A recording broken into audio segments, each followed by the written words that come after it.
It was September 19th, 2023. On the sidelines of the UN General Assembly in New York, two of the Middle East's most powerful leaders, Turkey's President Erdogan and Israel's Prime Minister Netanyahu, met for the very first time. The photos showed handshakes and cautiously optimistic smiles. The official statement spoke of a new impetus for normalization, of rebuilding a relationship that had been frozen solid for years. It felt like a breakthrough. After years of trading public insults and navigating diplomatic crises, it seemed that strategic pragmatism was finally winning. Less than 3 weeks later, that entire picture was set on fire. Following the October 7th attack and Israel's devastating response in Gaza, the language of diplomacy evaporated. The same Erdogan who had just shaken Netanyahu's hand was now on a stage in Istanbul, accusing Israel of acting like a war criminal and committing genocide. He announced he was cutting all contact with Netanyahu personally. Then came the most stunning comparison. He likened Hamas to Turkey's own revered national forces, the Kuvayi Milliye, who won the country's war of independence. To go from a strategic handshake to accusing a leader of genocide and elevating his enemies to the status of national heroes, all in the span of a month, this isn't just a policy change. It's a radical pivot on a geopolitical chessboard. And it reveals a country walking a razor's edge between its two great regional rivals, Iran and Israel, playing a complex game where it seems determined to be the last one standing. Wow. That really captures the dramatic volatility of the Middle East, doesn't it? I mean, it just highlights how a single event can basically unravel years of careful diplomatic effort. Absolutely. And force nations to completely recalibrate their entire foreign policy practically overnight. Exactly. So today we're taking a deep dive into Turkey's, its multidimensional geopolitics. We're going to explore this delicate tightrope walk it performs, trying to be a potential mediator between powerful rivals like Israel and Iran. Yeah, investigating the strategic implications, how the world sees this unique balancing act. Right. And as we unpack this, we'll also investigate the specific geopolitical, economic, and security interests that are driving that persistent rivalry between Ankara and Tehran. Across critical flashpoints like the South Caucasus and, of course, the Syrian conflict zones, understanding this competition is just key, isn't it, to grasping the broader implications for regional power balances and stability. Totally key. And finally, we'll explore the profound influence of Turkish domestic politics, the internal pressures, and President Erdogan's, let's say, evolving rhetorical shifts. Right, how those things affect the cyclical patterns of Ankara's relations with Israel and its bigger foreign policy goals in this incredibly volatile Middle East. It's a fascinating mix, really. Yeah. Internal pressures meeting external ambitions. Okay, so let's begin by trying to imagine what this grand ambition, being a mediator in the Middle East, a country that talks to Israel, while also keeping channels open with groups like Hamas. What does that actually look like on a human level? That's a great starting point, because it's easy to talk strategy, but what does it mean on the ground? Exactly. I was trying to grasp this complex strategy, which, let's be honest, draws both praise and quite a bit of suspicion. And I sort of pictured this young Turkish aid worker, let's just call him Kenan. He's working at a foundation in Istanbul, and his job is basically coordinating humanitarian relief for Gaza. So one day, he's arranging a shipment of medical supplies. And this process, it requires quiet, careful negotiation with Israeli officials just to make sure it gets through. Right, navigating the checkpoints, the bureaucracy. Exactly. Then, the very next day, he's sitting down with a Palestinian family who's just arrived, listening to their just harrowing story of escape. And the family's uncle, who's still back in Gaza, he's a local community leader affiliated with Hamas. And Kenan is being asked, through his organization's back channels, just to pass a message along, a simple plea for news about a missing cousin. Wow. And in that moment, for Kenan, this isn't really about geopolitics, right? He doesn't see a contradiction. He's just dealing with people. Yeah, just human need on both sides. Totally. On one hand, you have the sort of bureaucratic coldness of a security checkpoint. On the other, the raw, visceral grief of a displaced family. And he feels this immense pressure of his country's position, this tightrope walk over a huge chasm of hostility. I can only imagine. He believes in the mission, that talking to everyone is the only path to peace, maybe. But he also feels the profound weight of the hatred and the mistrust he's trying to bridge, one phone call, one family at a time. Yeah. My takeaway from trying to imagine this scene is really how these abstract strategic goals translate into incredibly complex and very personal responsibilities. For the West, engaging Hamas is often seen as a red line. Absolutely. A non-starter for many. But from this perspective, Keenan's perspective, maybe, it looks pragmatic, even necessary, just as part of providing aid and keeping even a sliver of communication open. It doesn't have to mean endorsement, right? It's about acknowledging the reality on the ground just to get things done. That powerful image of Keenan, I mean, it really brings home the practical dilemmas, doesn't it? The kind of dilemmas Turkey faces trying to be this central mediator. It just highlights that fundamental tension in Turkey's whole approach. This desire to be a bridge while, keeping relationships going with all parties, even the ones others see as adversaries. Yeah, exactly. And if we connect this to the historical context, I mean, Turkey's relationship with Israel is actually quite unique. It goes way back. Turkey was, in fact, the first Muslim-majority country to officially recognize Israel. That was back in 1949, right? Less than a year after Israel's establishment. That's right, 1949. So this wasn't just like a casual diplomatic gesture then? No, not at all. And this recognition wasn't a full embrace right away either. It was cautious. They operated at what was called a legation level. Which means a minister, not a full ambassador. Exactly.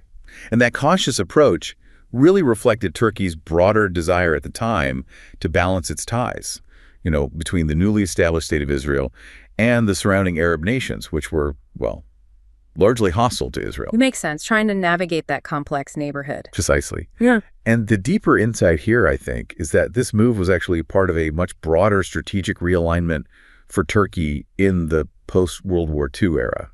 They were actively trying to anchor themselves firmly in the Western camp. Right. This was Cold War context, essentially. Absolutely. At the time, Turkey faced really significant security concerns over Soviet territorial ambitions, especially regarding control of the vital Turkish straits, connected the Black Sea to the Mediterranean. Crucial waterway. Crucial.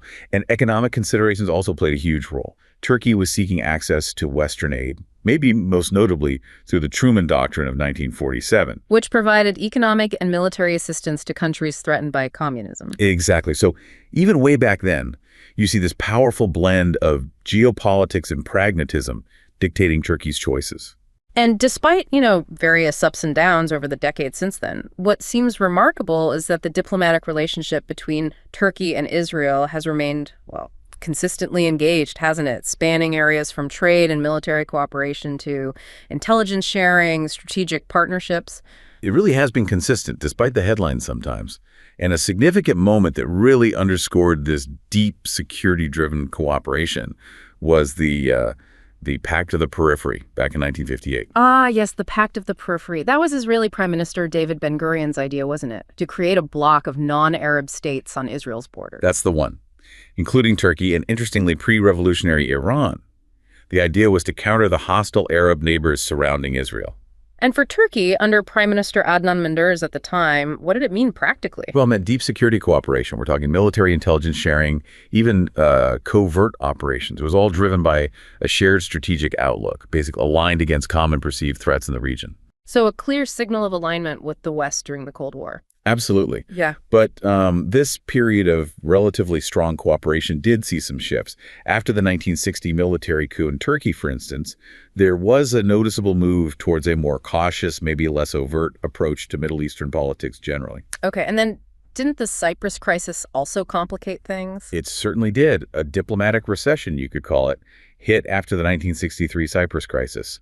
That saw Arab states siding with the Greek Cypriots over Turkey, which naturally created a wedge. Yeah, I can imagine how that would strain ties. And wasn't it further exacerbated by things like the 1969 Masjid al-Aqsa fire? Oh, definitely. That was a deeply symbolic event, sparking widespread outrage across the entire Muslim world. And then you had the subsequent establishment of the Organization of Islamic Cooperation, the OIC. Right, aiming to be the collective voice of the Muslim world. Exactly. And these events collectively put pressure on Turkey to align more explicitly with Arab and broader Islamic interests.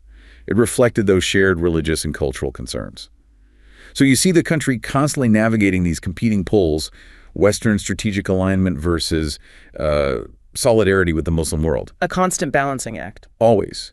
Yet even with these political and religious pressures, the 1990s actually saw a renewed deepening of Turkish-Israeli cooperation, particularly in military, intelligence, and economic spheres. Often facilitated by the United States, I gather. Yes, the U.S. played a key role there. We saw concrete examples like joint military exercises. The Israeli Air Force was even training at Konya Air Base in Turkey and increased naval cooperation in the Eastern Mediterranean. So that period really highlighted how strategic interests, especially defense, could sometimes transcend the political friction. It did. Yeah. And economically, the ties really gained momentum, too. You saw significant trade in agriculture, textiles, defense. The numbers were quite telling, weren't they? Bilateral trade grew from around $300 million in 1994 to over $1 billion by 2000. That's right. And what's the key takeaway from that sustained economic growth, even with the political hiccups? It's that these underlying economic connections showed remarkable resilience.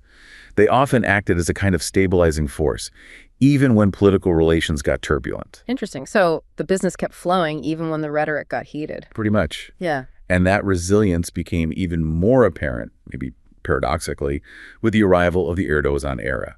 The rise of the Justice and Development Party, the AKP, led by Recep Tayyip Erdogan in the early 2000s. Well, initially, they actually proposed positive relations with Israel. Right, there was that initial period. But it shifted pretty quickly to a much more assertive stance, one that increasingly prioritized the Palestinian cause and, as a result, led to escalating criticism of Israel. Yeah, the relationship truly became tumultuous then, didn't it? Often directly mirroring whatever was happening with Israeli-Palestinian tensions. Absolutely. We saw Ankara condemn the 2008-2009 Israel-Gaza conflict. Then there was that infamous one-minute crisis in Davos in 2009. Ah, the Davos incident. Erdogan walking off the stage after confronting Shimon Peres. Exactly, live on stage. But the most severe incident, and arguably the biggest turning point, was the 2010 Gaza flotilla raid. The Mavi Marmara incident. That resulted in the deaths of 9 Turkish citizens trying to break Israel's blockade of Gaza. Yes, and that led Turkey to significantly downgrade diplomatic ties and suspend military agreements entirely. That incident truly sent shockwaves through the relationship. And subsequent attempts to fix things, like that agreement in 2016, they never really fully mended the rift, did they? No, they didn't. And then, following U.S. President Trump's recognition of Jerusalem as Israel's capital in December 2017, the diplomatic fallout just intensified even further. That's when we really saw the leaders publicly trading accusations. Netanyahu accusing Erdogan of supporting Hamas. Well, Erdogan labeled Israel an apartheid regime and famously defended Hamas as a legitimate resistance movement, explicitly rejecting its classification as a terrorist organization by many Western countries. Right. But what's fascinating amidst all this, well, fiery rhetoric is that despite Erdogan's frequent public announcements about suspending military and commercial ties after these crises, economic relations actually kept growing. Exactly. They expanded significantly. Bilateral trade soared from, $1.4 billion in 2002 to an astonishing $8.9 billion by 2022, and consistently favoring Turkey. Wow.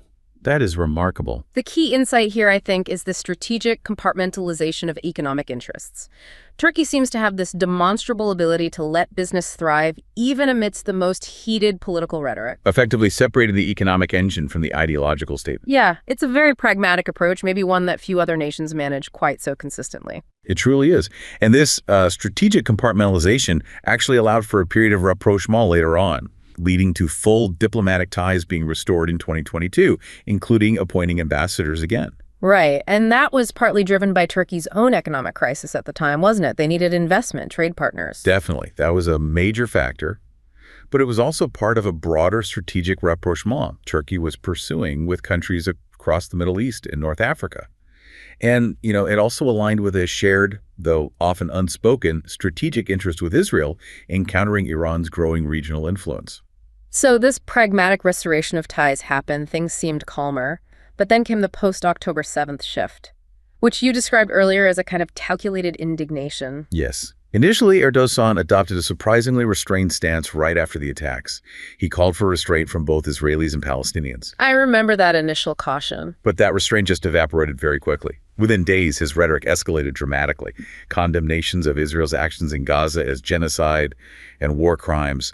He personally cut contact with Netanyahu and then made that really controversial comparison, likening Hamas to Turkey's own revered national forces, the Kuvayi Milliye. That comparison was huge domestically. And this whole rhetorical pivot is just a classic example of Erdogan's balancing act, isn't it?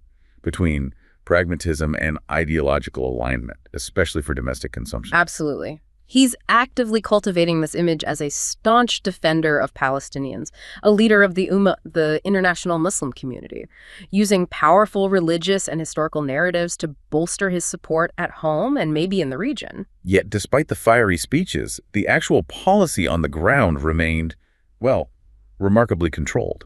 For instance, investigative journalists revealed that trade between Turkey and Israel didn't fully stop. Right, there were reports of Turkish goods allegedly reaching Israel, perhaps labeled as destined for Palestine? Exactly. And there were even allegations involving Erdogan's own son's companies engaging in trade with Israel during this period.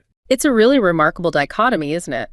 Between the loud public statements and the quieter, pragmatic actions happening behind the scenes. It is. And this control wasn't just external.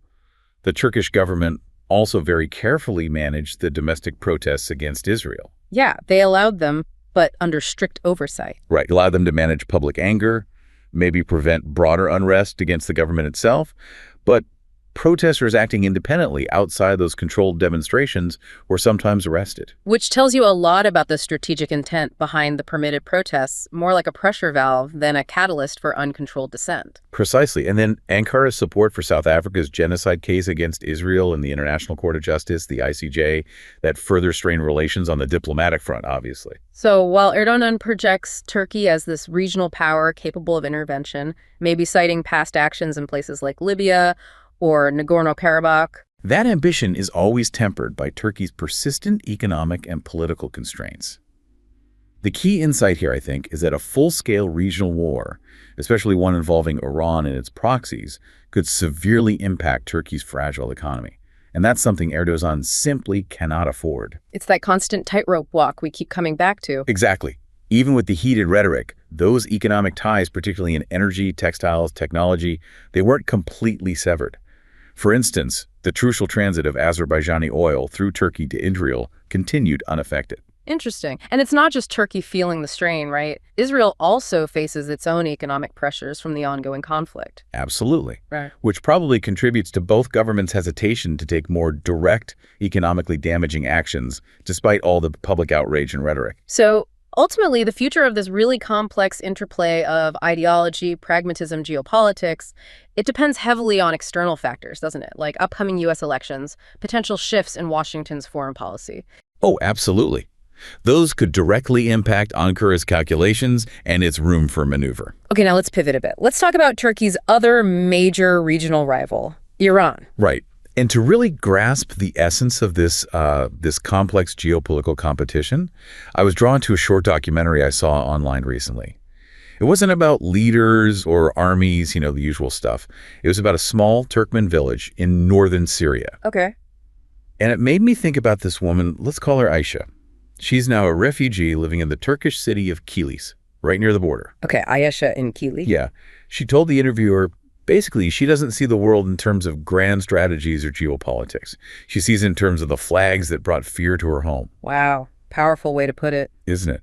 For years, her village was relatively safe. Under the protection of Turkish-backed militias, they were fellow Turkmen, spoke her language, felt familiar, safe. Mm-hmm. Then the front line shifted. And she remembers the day these unfamiliar green and white flags of an Iranian-backed militia appeared on the horizon, advancing with Syrian army regulars. Oh, no. And for her, Iran wasn't some distant rival to Turkey on a map. It was the force that shelled the olive grove where her brother was buried. God, that's heartbreaking. And Turkey wasn't some abstract regional power. It was the soldiers who eventually helped her family escape across the border, but they couldn't save her home. So gratitude mixed with loss. Exactly. Now, in the market in Kilis, she hears Turkish men talking with pride about their country's strength in Syria. And she feels this confusing mix of gratitude for the safety she has now, but also this deep bitterness for the larger power game that just turned her entire world into a battlefield. For her, this rivalry isn't a headline. It's the ghost of a life she can never get back. Yeah. Watching that, I just realized how sterile our analysis of geopolitical competition can sometimes be. Totally detached from the human cost. Right. For people like Aisha, these strategic moves by Ankara and Tehran, they're not abstract concepts. They're the direct cause of profound personal loss, forcing them to choose sides in a conflict they never asked for and leaving them to navigate this new life where the country that's their savior is also, in a way, a participant in the war that destroyed their past. That's such a poignant reminder of the real-world consequences of these high-level rivalries. It underscores how deeply intertwined individual lives are with these grand strategic ambitions. And historically, Turkey and Iran have, for the most part, been rivals rather than close partners, haven't they? Despite sharing some economic or security interests sometimes. That's right.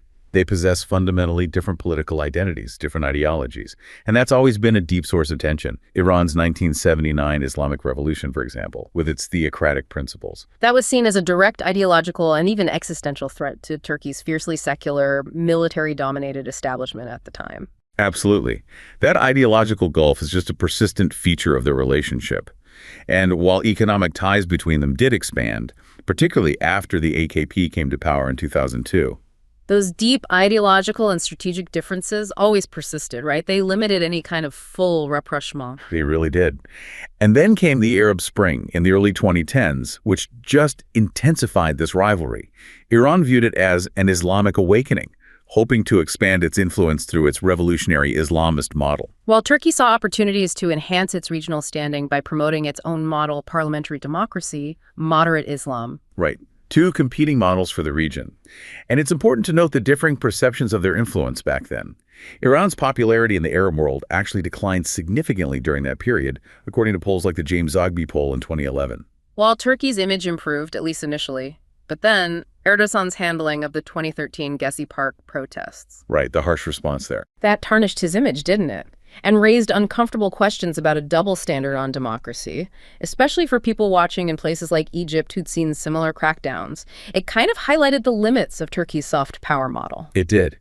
And where this rivalry truly came to a head, where it transformed from sort of ideological competition into overt proxy warfare, was Syria.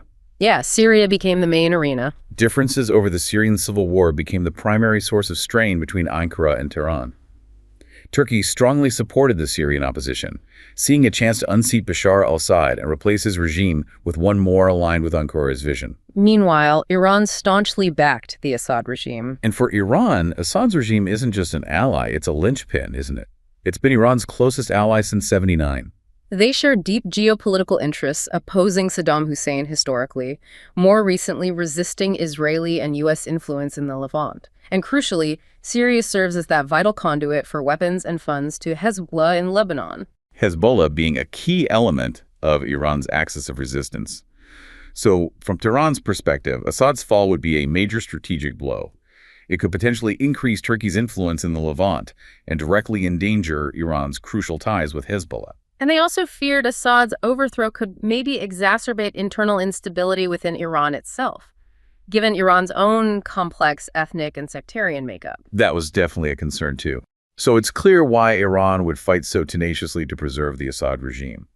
Iranian state media, officials, they reacted with palpable scorn to Turkey's Syrian policies, often depicting Turkey as little more than a U.S. or European proxy. And labeling Turkish Islam as liberal or American, that subtle but potent ideological jab. Exactly. And Iran didn't just engage in rhetoric. It provided direct, extensive support to Assad. Weapons, financial aid, thousands of combatants on the ground. Including members of the Revolutionary Guard's elite Al-Quds force, right? Even Iranian commanders acknowledged their presence. They did. Mohammad Ali Jafari confirmed it. And despite some, perhaps, internal dissent within Iran about the cost and the human consequences of supporting Assad, Supreme Leader Khamenei unequivocally views Syria as central to the axis of resistance. That unwavering high-level support really highlights the existential stakes for Tehran in Syria. Absolutely. And meanwhile, for Turkey, the Syrian civil war's consequences, the economic, political, social fallout, including those massive migration waves of millions of Syrian refugees. Those continue to pose significant domestic and security risks for Ankara, adding another layer of complexity to their calculation. And this competition, it doesn't just stop in Syria. It extends into Iraq, where the rivalry intensified dramatically after the U.S. withdrawal in 2011. Right, that created a power vacuum Iran aggressively sought to fill. Exactly. And the sectarian conflict in Iraq, primarily between Shia and Sunni groups, effectively drew Turkey and Iran to opposing sides. Iraq's foreign policies, especially under Prime Minister Nouri al-Maliki, increasingly aligned with Iran, like supporting Assad, allowing Iranian weapon shipments through its territory to Syria. Exactly. Turkey, for its part, aims for a stable, independent, prosperous Iraq aligned with its own interests. Definitely not an Iranian client state. But here's the challenge for Ankara. They lack Iran's deep, decades-long ties to the key Shia political actors in Iraq, like the Islamic Supreme Council or the Sadrists. Precisely. And Turkey doesn't possess Iran's extensive intelligence and paramilitary presence on the ground in Iraq. This gives Iran a significant advantage in shaping Iraq's internal dynamics and political trajectory. Despite that, Turkey has shrewdly established strong economic and political ties with the Kurdistan Regional Government, the KRG, in northern Iraq. They have. While Iran also maintains relations with the KRG, they're often strained. There are accusations of the KRG facilitating attacks by PJK. That's the Party of Free Life of Kurdistan, the Iranian Kurdish group, considered a PKK offshoot operating across the border. Right. So in Iraqi elections, Iran consistently supported Shia parties, while Turkey backed secular coalitions like al-Arakia. And Ankara also made a conscious effort to publicly project a non-sectarian image, unlike Iran. Engaging with Shia religious leaders, holy sites in Iraq, trying to broaden its appeal. A subtle difference in approach. It is. But relations between Turkey and Iraq's central government really deteriorated as Prime Minister Maliki strengthened ties with Iran and consolidated power, often curtailing Sunni and Kurdish influence. Like the arrest warrant for the Sunni Vice President Tariq al-Hashimi, that was seen as politically motivated and deeply concerned Turkey. It did. Ankara feared those kinds of actions could reignite sectarian violence and maybe even lead to Iraq's fragmentation, potentially even leading to Kurdish independence, which would have profound implications for Turkey's own large Kurdish population. And this fear of fragmentation is deeply connected to a huge economic reality, isn't it? The KRG's economic future relies heavily on Turkey. Hugely. Particularly for oil extraction and export to Western markets via Turkish pipelines. Something like 80% of goods in the KRG are Turkish. Around 1,200 Turkish companies operate there. That economic leverage is immense. To the point where Turkey actually reversed its previous policy and started importing crude oil directly from the KRG in 2012, despite Baghdad's strong objections. Yes, and they signed that landmark agreement in March 2013 for direct gas and oil supply. This granted Turkey concessions for exploration, preferential rates, and crucially, aided the KRG in building independent pipeline infrastructure, bypassing Baghdad. A strategic energy move, for sure, but it understandably caused significant concern in Washington, right? Fearing it could accelerate Iraq's disintegration and maybe drive Baghdad even further into Iran's orbit. Definitely raised eyebrows in D.C. And beyond economics, security concerns are also paramount in Turkey's immediate neighborhood. Ankara continues military operations against the PKK in Iraqi Kurdistan, holding talks with Baghdad and Erbil for joint measures against the group, which led to Iraq officially designating the PKK as a banned organization. Right. And attacks on PKK affiliates in Syria also persist, highlighting the cross-border nature of this security threat for Turkey. Which brings us, naturally, to the Kurdish question itself, a key, often volatile component in these regional power dynamics. Absolutely, because both Turkey and Iran share this fundamental interest in preventing the emergence of an independent Kurdish state, but mainly due to their own significant Kurdish minorities. Historically, this shared concern sometimes led to intelligence sharing, even cooperation against PKK attacks, maybe intensifying around 2010. It did. But that cooperation largely got curtailed after late 2011 because of the Syria-related strains, as their interests just diverged so sharply in that conflict. And here's a complex twist. Iran's periodic tolerance, maybe even use of PJAK, that PKK offshoot, particularly after the 2022 protests in Iran following Gina Masha Amini's death, could that be a tactical move? It certainly could be. Maybe to create a distraction for Turkey or exert subtle pressure. Turkish officials, for their part, increasingly believe Iran is connected to an upsurge of PKK violence since late 2011. Viewing it as a veiled warning, like, back off in Syria or face consequences here. Possibly. Many Turks see the PKK not just as a nationalist group seeking Kurdish rights, but potentially as an instrument in that wider regional struggle with Syria and Iran, a proxy used to destabilize Turkey. And then, in a surprising move, Erdogan made those overtures to the imprisoned PKK leader Abdullah Öcalan, calls for disarmament, dissolution by early 2025. Right.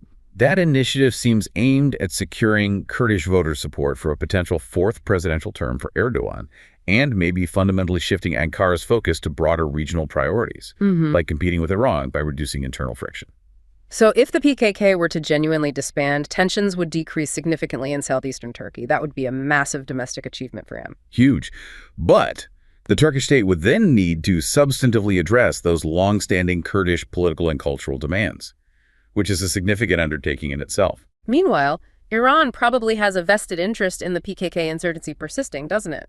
It provides ongoing leverage against Turkey, bogs down Turkish military resources. It's entirely plausible they might even support splinter groups or other Kurdish factions to keep the insurgency alive. Just maintain that thorn in Turkey's side.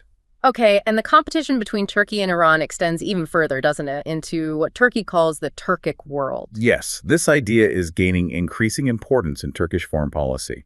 It encompasses Central Asia, the South Caucasus regions, with strong historical and linguistic ties to Turkey. But this outreach could definitely fuel tensions, right, with Russia, who sees this as its historical backyard. Definitely with Russia. And with Iran, because of its sizable Azeri population in its northwest, and maybe even China, because of its Uyghur population in Xinjiang. Iran, understandably, probably views the growing prominence of this Turkic world idea as a major geopolitical and national challenge, especially concerning its own Azeri population. For sure. And Ankar's backing of regional connectivity projects like the Middle Corridor. That aims to connect China to Europe via Central Asia, the Caspian, the South Caucasus, and Turkey. Exactly. That causes significant consternation in Tehran because it offers an alternative to Iran's own transit routes and integrates regions with Turkic influence, potentially bypassing Iran.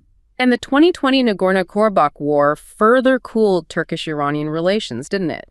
Because Ankara gave decisive military and diplomatic support to Azerbaijan, which fundamentally upset Iran's regional plans. Iran favored the status quo under Armenian occupation, which kept Azerbaijan relatively contained. So, from Tehran's perspective, maybe annihilating Turkish and Western influence in the South Caucasus is a clear priority, and they coordinate with Moscow on this. That seems to be the case. Azerbaijan's increasingly pro-Western stance and its close ties with Israel are perceived by Iran as a direct national security threat. They fear Azerbaijani territory could be used as a staging ground for attacks against Iran. And after October 7th, Iranian state media predictably condemned Turkey's continued relations with Israel, called Erdogan's criticism disingenuous, demanded a complete severing of trade ties, highlighting that strategic rivalry again. Absolutely. But it's important to remember, Iran's overall influence in Central Asia and the Caucasus is genuinely constrained by Russia's dominant role. Right.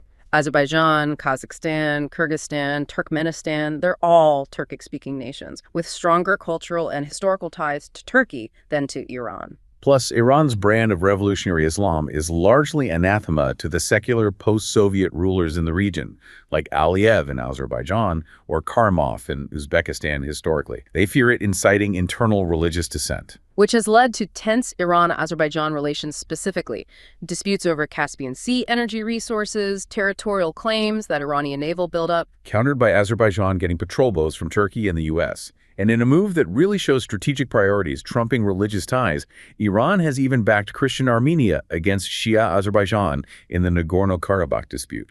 Driven by geostrategic calculations to keep Azerbaijan weak, prevent it becoming a dominant regional player aligned with Turkey and the West. That's a critical detail. It really is.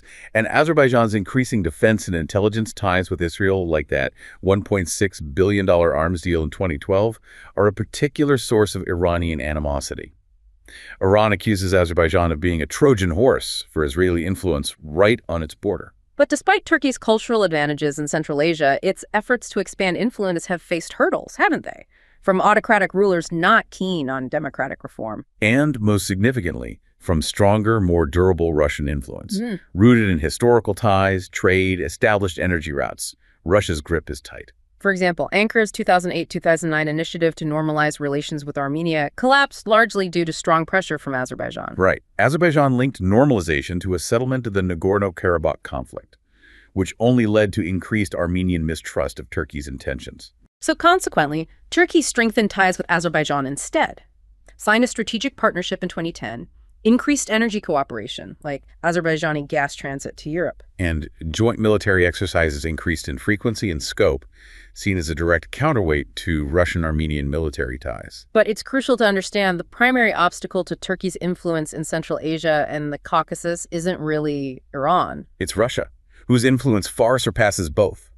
And Ankara's support for the Syrian opposition also created direct friction with Moscow, ensuring that Turkish-Iranian competition in the post-Soviet world remains somewhat muted, maybe overshadowed, by Russia's paramount power in that region. Okay, so now let's explore the profound influence of Turkish domestic political imperatives and President Erdogan's evolving rhetoric on these cyclical patterns in Ankara's relations, especially with Israel and its broader foreign policy goals. Right. This is where we really see how internal pressures shape external actions and how a leader's survival strategy can impact global diplomacy. Actually, I have a story that really captures this dynamic on a personal level. Oh, yeah. I can relate to that. It's easy to forget the individual lives caught up in these grand strategies. Tell us about it. Okay. I heard this from a journalist friend. It's about a Turkish Jewish businessman in Izmir. Let's call him Sami. He's been exporting high-end textiles to Israel for 2 decades. Okay, Sami in Izmir, 20 years in the business. Exactly. So his life, his business, it's like a direct barometer of the Turkey-Israel relationship. He remembers the early 2000s as a golden era. Business boomed. He made close friends in Tel Aviv. Travel was seamless. Sounds ideal. Then came the cycles of crisis we talked about.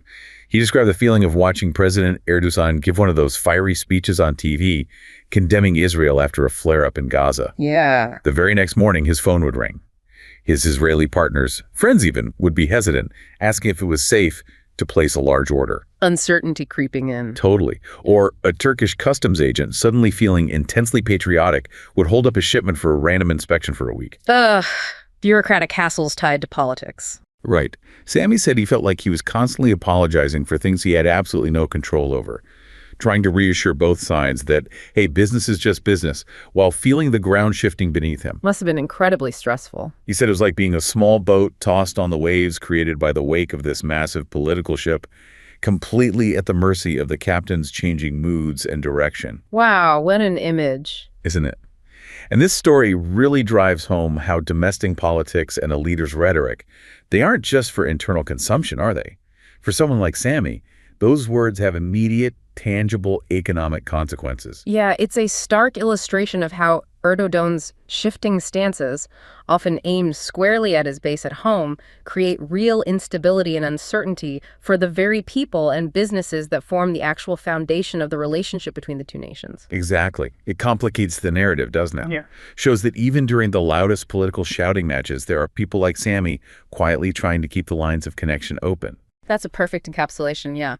How personal and economic realities are so deeply intertwined with high-level politics and a leader's public persona.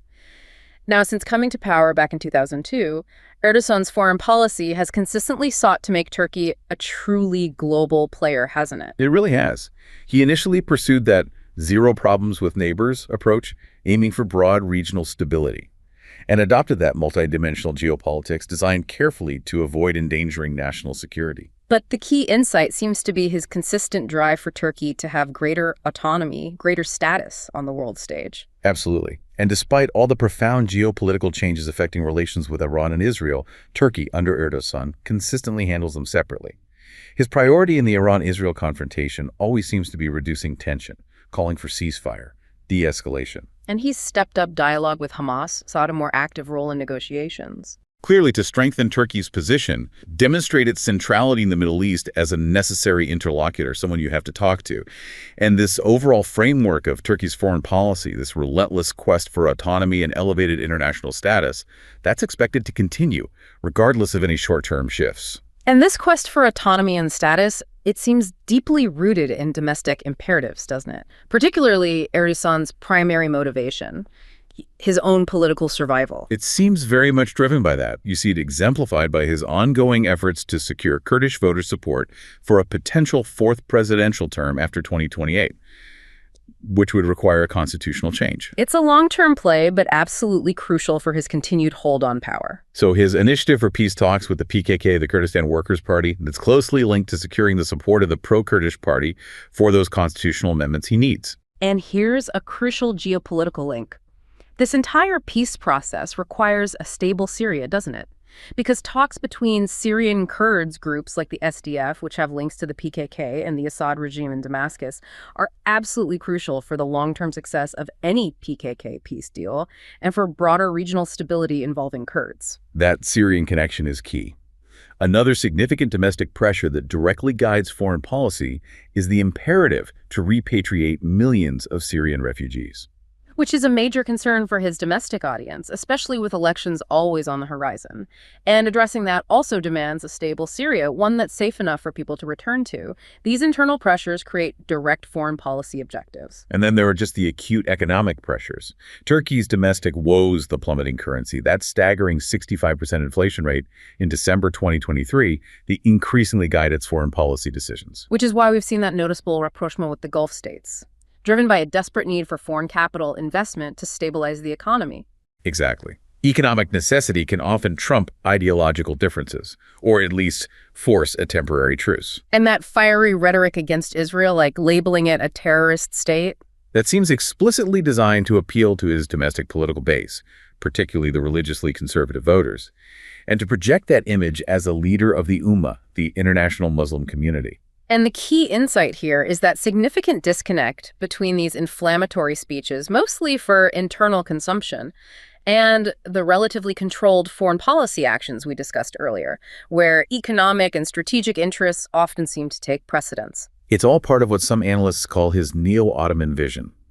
After consolidating power around 2011, Erdogan pursued that presidential system and adopted this narrative, aiming to unite conservative Turks and Kurds by redefining Turkish national identity, emphasizing Turkey as a historical leader of the Muslim nation, recalling the Ottoman Empire's past glories. But that strategy faced setbacks, right? When the pro-Kurdish party opposed his presidential ambitions back in 2015, it did. But he seems to be attempting to revive it now for his current domestic goals, including securing that constitutional amendment for another term. And this domestic maneuvering is also reflected in that harsh crackdown on the main opposition, the CHP, the Republican People's Party, with mayors, opposition figures arrested. Yes.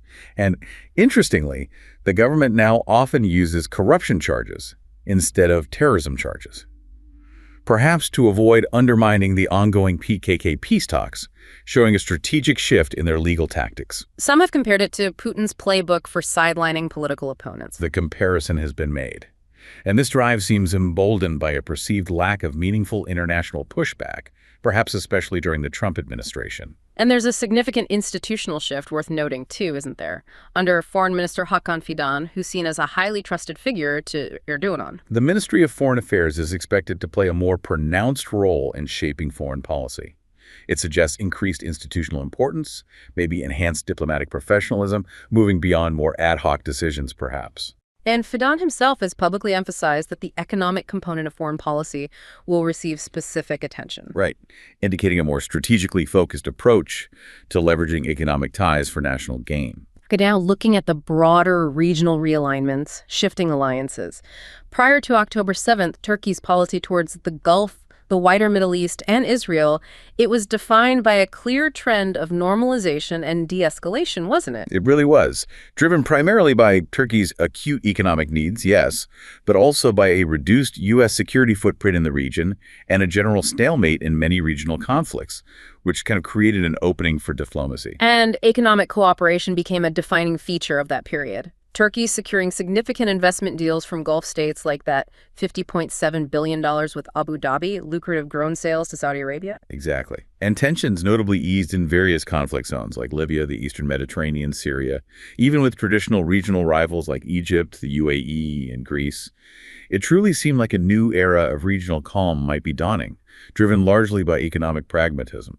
But then Israel's war on Gaza just abruptly halted that trend of normalization across the region. Completely stopped it in its tracks.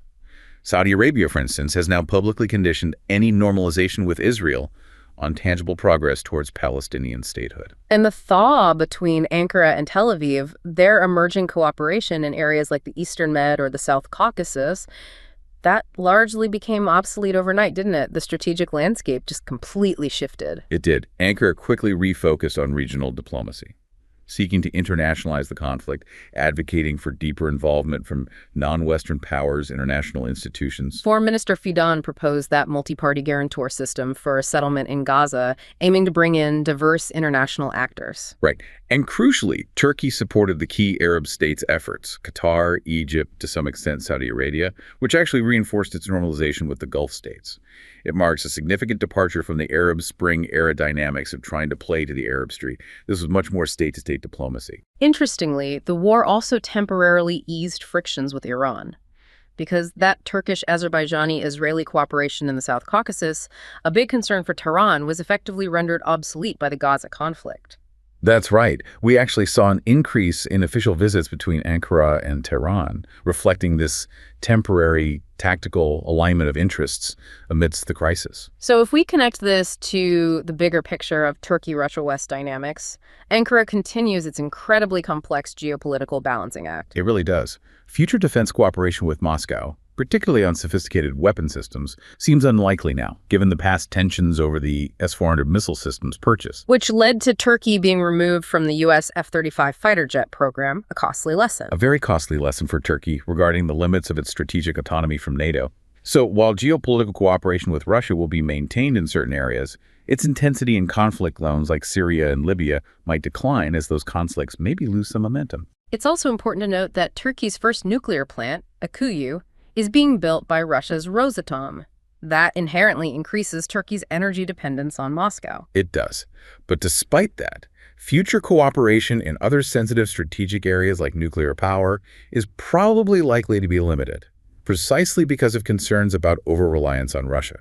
Plus, the growing prominence of the Turkic world in Turkish foreign policy, which we discussed, that could also fuel tensions with Russia, who views that region as its backyard and guards its influence jealously. Conversely, Turkey-Western relations are generally expected to improve somewhat, signaled by the resolution of Sweden's NATO bid, which Turkey initially delayed. And the subsequent U.S. approval of F-16 jet sales to Turkey. Right. Reduced tensions in the Eastern Mediterranean, warming ties with Greece. These also contribute to a more positive outlook with Western partners. However, those fundamental constraints and differences with the EU, especially concerning democratic backsliding within Turkey, they'll likely limit prospects for full cooperation, won't they? Beyond specific transactional areas like migration control or maybe energy transition? Yeah, full reset seems unlikely.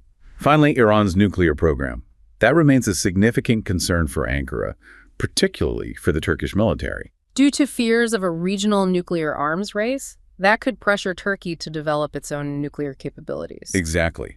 Publicly, Turkey has historically downplayed the dangers, stressing Iran's right to peaceful nuclear energy, which often put it at odds with the U.S. and NATO. Although both the U.S. and NATO aim to prevent Iran from becoming a nuclear power, they've differed significantly on tactics, right? With Turkey often advocating for diplomacy over sanctions. Right. Turkey generally opposes sanctions because of its own past negative experiences, like the huge economic blow during the 1991 Gulf War over Iraq. Ankara consistently believes quiet diplomacy and engagement are more effective than punitive measures. Remember Turkey's mediation efforts? Like the May 2010 fuel swap deal with Brazil, aimed at resolving the Iranian nuclear issue. I do, but they were largely seen by the U.S. as mere delaying tactics, not genuine breakthroughs. And Turkey's subsequent vote against sanctions in the UN Security Council in June 2010 significantly damaged its image in the U.S. Congress. It just highlights that diplomatic tightrope Ankara constantly walks. Interestingly, though, Turkish public attitudes seem to have hardened over time, more people viewing a nuclear Iran as a direct threat. Yes, polls showed that. Like 60.8% in the September 2012 poll saw it as a threat, and even favoring Turkey acquiring nuclear weapons if Iran does 54% in a 2012 survey. Meanwhile, Iran's nuclear program is clearly progressing. Facilities near Qom increased enriched uranium production, and Iranian officials have, in turn, criticized Turkey for hosting that NATO phased array radar, calling it a strategic mistake, a sign of Turkey acting as a U.S. proxy, even making veiled threats of retaliation. But despite these tensions, Turkey is still highly unlikely to pursue nuclear weapons itself, isn't it? Highly unlikely. Due to its commitment to the Non-Proliferation Treaty and just the immense political costs of alienating NATO allies and jeopardizing its long-term EU aspirations, however distant they might seem, that policy really depends on the strength of its ties to the U.S. and the credibility of NATO's security guarantee under Article V, the Collective Defense Clause. And all the while, those economic ties between Turkey and Iran remain strong, often offsetting some of the geopolitical tensions. They do. Iran is Turkey's second largest natural gas supplier, provides almost 40% of its crude oil imports. Turkey sought Iranian energy partly to diversify away from Russia, which supplies 60% of its gas, aiming for greater energy security. But U.S. pressure did lead Turkey to shelve or cancel major energy investment deals with Iran, like the South Pars project, highlighting those external constraints on its economic choices. Absolutely. And Iran has also proven to be, well, an unpredictable partner sometimes, with abrupt gas cutoffs due to its own internal infrastructure issues, complicating long-term planning for Turkey. And beyond energy, that non-energy trade is substantial too, right? $3 billion in Turkish exports to Iran annually, agricultural products, cars, machine parts. It is substantial, but it faces consistent obstacles, high tariffs, customs delays, and political factors have frequently disrupted business too. Like the Turkcell contract being blocked due to alleged Zionist links, or the TAV airport contract being suddenly closed by the Revolutionary Guards. Exactly. Those kinds of political interventions create uncertainty. And Iran's economy, of course, faces significant challenges from international sanctions, leading to reduced oil exports, overall economic strain. Turkey adapted, though, reducing oil imports, facilitating that gold trade with Iran to circumvent currency issues, like exporting $6 billion in gold in the first 7 months of 2012 alone. They did adapt. So while economic cooperation will undoubtedly continue, Turkish businesses might increasingly seek more predictable markets, given these consistent obstacles in Iran. And the key insight here might be that Turkey's relative economic success could actually increase its leverage over Iran over time, potentially making Iran more dependent on Ankara as its own economy struggles under international pressure. So we've really taken a deep dive today into the just layers of complexity that define Turkey's foreign policy, revealing a country navigating this incredibly intricate web of relationships. We've seen how Turkey aims to be a central mediator, engaging simultaneously with regional rivals like Israel and Iran. Yeah, we've unpacked that intense competition between Ankara and Tehran, playing out in flashpoints like Syria and the South Caucasus, driven by all those geopolitical, economic, and security interests. And we've explored the profound influence of Turkish domestic politics, President Erdogan's rhetorical shifts on these cyclical patterns of relations. This journey has really shown us that Turkey is constantly balancing its strategic aspirations, its economic realities, and its internal political dynamics just to maintain its position on the world stage. It's a country consistently walking a very, very fine line, playing a complex game where every single move has far-reaching implications, not just for Ankara, but for the wider Middle East and beyond.